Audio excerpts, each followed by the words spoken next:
We have some definitions now. V is a vector space over F and dimension of V over F is finite. Let sigma be a set of linear operators on V. So sigma is a subset of LV. Then L sigma denotes the collection of subspaces invariant under sigma. So what is L sigma? L sigma is W such that W is a subspace of V and TW is contained in W for all T in sigma.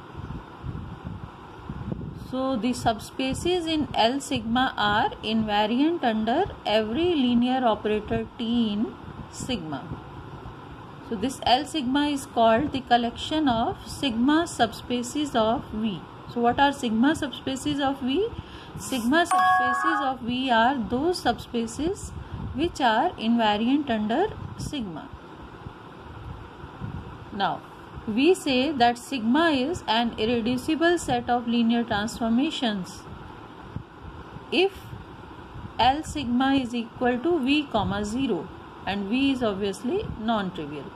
So L sigma is equal to V comma 0 means that the only subspaces of V which are invariant under sigma are V and 0. No other subspace of V is invariant under sigma. So then sigma is called irreducible set of linear transformations and V is called sigma irreducible. Second definition, sigma is called indecomposable and V is called sigma indecomposable if V cannot be written as a direct sum of two subspaces V1 and V2. V1, V2 both are non-trivial subspaces in L sigma. So V cannot be written as a direct sum of two non-trivial sigma subspaces of V. Now if V is sigma irreducible, then by definition V will not have two subspaces V1 and V2 non-trivial in L sigma. So sigma irreducibility implies sigma indecomposability because V1 and V2 will not exist in L sigma and so V cannot be written as V1 direct sum V2.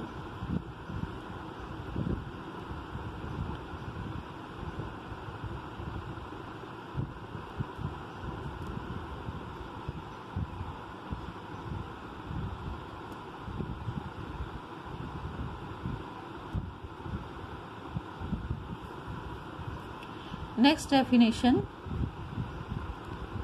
sigma is called completely reducible and V is called sigma completely reducible if V is a direct sum of subspaces V alpha.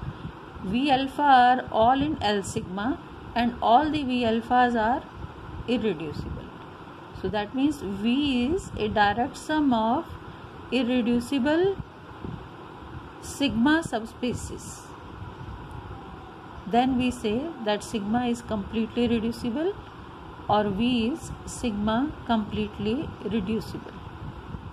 Now it is clear that if W is in L sigma, then W will be invariant under sigma star and sigma dagger both, because sigma star and sigma dagger, they consist of finite sums of finite products of elements of sigma.